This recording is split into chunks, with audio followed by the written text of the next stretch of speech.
नई पड़ोसन। प्यार और दोस्ती के बीच का जो रिश्ता होता है ना, वैसा ही कुछ रिश्ता है शर्मा जी का अपनी पड़ोसन बबीता भाभी से। अरे सुनिए ना, कुछ पैसा देकर जाइएगा। मैं और पड़ोस की बबीता भाभी आज शॉपिंग में जाएंगे। बबीता भाभी का नाम सुनते ही शर्मा जी के कान खड़े हो जाते हैं। हाँ हाँ, क्यों नहीं। तुम तो ये क्रेडिट कार्ड ले जाओ। और हाँ, मैं ऑफिस जाते वक्त तुम दोनों को मॉल में भी छोड़ दूंगा। अरे वाह, ये तो मजा ही आ गया। मैं अभी बबीता भाभी को तैयार हो जाने को कहती हूँ। शर्माइन और बबीता में बात हो जाती है। ये महंगा वाला परफ्यूम लगा लेता हूँ। भाभी जी बगल में बैठेगी तो इम्प्रेस हो जाएंगी। दोनों मियाँ बीवी घर से बाहर निकलते ही है कि शर्माइन बगल वाली सीट में बैठती है। अरे तुम पीछे जाओ ना। अरे पीछे का है? अरे तुम ड्राइवर लगोगे ना, मैं और बबीता भाभी पीछे बैठ गए तो। अरे नहीं नहीं, वो तो आगे बैठेगी। और क्या बात है, कुछ ज्यादा ही जज्बात नहीं उछल रहे हैं तुम्हारे? मैं उतर रही हूँ, कैब से चली जाऊंगी। अरे मेरी प्यारी बुलबुल, वो मेरा ऑफिस का बैग देख रही हो ना। हाँ तो रोज ही तो देखते हैं, आज का नया है? अरे उसमें ना ऑफिस का कैश रखा है। अब ये बबीता भाभी का तो कोई भरोसा है नहीं, चोर तो लगती है तभी तो। अरे कहाँ कहाँ तभी तो। अरे कैसे चोर लगती है वो तुम्हें? कहाँ चुरा लिया उसने तुम्हारा? अब क्या बताऊं। मतलब कि अब पैसे गायब हो गए तो शर्मा शर्मी में कुछ बोल भी नहीं पाएंगे। तुम बैग पकड़कर पीछे बैठ जाओ, वो आगे बैठ जाएंगी। होता भी ऐसा ही कुछ है। बबीता जी बैठ जाती है शर्मा बाबू के बगल में।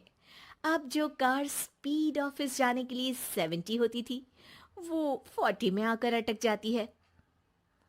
अरे क्या बात है, आज तो आपकी कार चली नहीं रही है।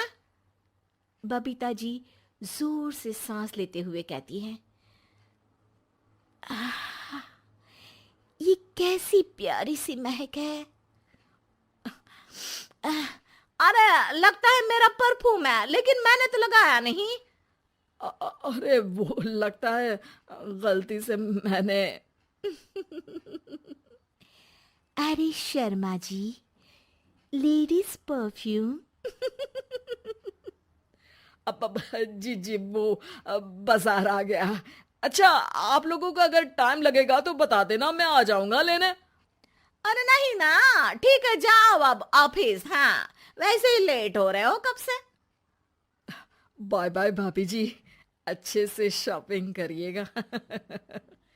जी बिल्कुल। अगले दिन।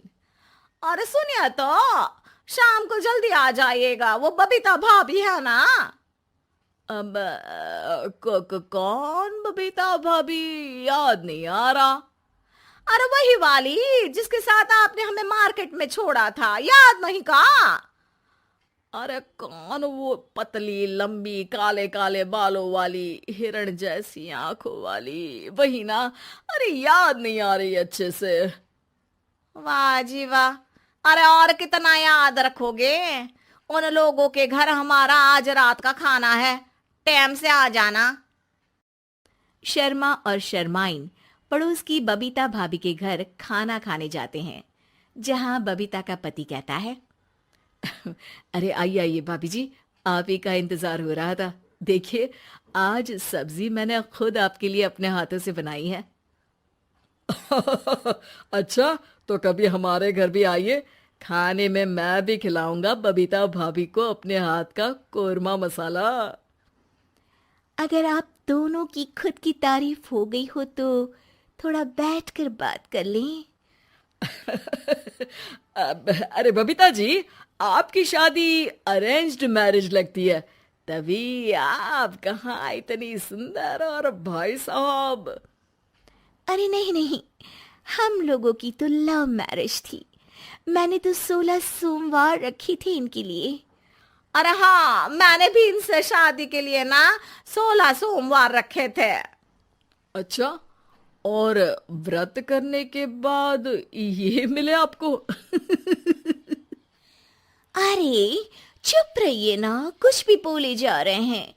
कितनी प्यारी जोड़ी है शर्मा और शर्माइन जी की। हाँ, वैसे और भी अच्छी हो सकती थी। सब खाना खाकर अपने घर के लिए निकल ही रहे होते हैं कि और हाँ, अब हम लोगों को एक दूसरे के घर जाने के लिए किसी बहाने की जरूरत नहीं होनी चाहिए। अरे भाई, पड़ोसी हैं, वो भी एक उम्र के। क्यों मिसेस शर्मा? और अब मुझे और कविता भाभी को तो बोलने की भी जरूरत नहीं है। वो कहा ना, हम लोग वैसे भी साथ ही रहते हैं। कभी वो सुबह मेरे घर में तो शाम को मैं उनके। एक दिन शर्मा जी ऑफिस से शाम को घर आने के बजाय बबीता जी के घर मिठाई का डिब्बा लेकर पहुंच जाते हैं। अरे भाभी जी, कहाँ हैं आप? अरे भाई साहब, आप? मुझे लग ही रहा था कि आप ही होंगे। जी भाभी जी, कनेक्शन इसी को तो बोलते हैं। वैसे ये लीजिए, मिठाई खाइए, मेरा प्रमोशन हो गया जी। आपने भाभी जी यानी अपनी बीवी से शेयर कर ली ये बात और मिठाई दोनों? अरे नहीं नहीं नहीं भाभी, जैसे ही मेरा प्रमोशन हुआ, मिठाई लेकर सीधे आपके घर आया हूँ। लीजिए लीजिए, खा लीजिए। तभी पीछे से शर्माइन आकर खड़ी हो जाती है। अरे मिठाई का दौर खत्म हो गया हो तो घर चले का? शर्माइन को देखकर शर्मा सकपका सा जाता है। अब हाँ हाँ, चलो चलो। वो भाभी जी तो बोल रही थी कि जी शर्मा जी, इसीलिए मैं बोल रही थी कि मुझे लगा आप ही होंगे, क्योंकि आपकी वाइफ मेरे घर में थी तो आपको तो ऑफिस से सीधा यहीं ही आना था ना। घर आकर शर्माइन शर्मा पर बरसती है। अरे देख रहे हैं हम, कुछ दिनों से आप बबीता जी पर कुछ ज्यादा ही मेहरबान हो रहे हैं। अरे वो तो तुम्हारी सहेली है तो मैं थोड़ा भाव दे देता हूँ, वरना तो तुम जानती हो मैं तुम्हारे बिना किसी को देखता तक नहीं हूँ। हाँ हाँ, देख रहे हैं हम कि तुम किसे देखते हो और किसे नहीं। प्रमोशन हुआ, दिन में 4-4 बार फोन पर बात हुई, पर मुझे बताना जरूरी नहीं था, क्यों? शर्मा देखता है कि दरवाजे में बबीता खड़ी है और सामने बीवी की। तभी हाय हाय रे हाय, मेरे सीने में दर्द आई आई आई आई आई, वो सीना पकड़कर बैठ जाते हैं। अब एक तरफ से बीवी शर्मा जी को पकड़ती है और एक तरफ से बबीता जी। बेचारे शर्मा जी इस बार तो बच गए, लेकिन देखना बाकी है कि आखिर कब तक।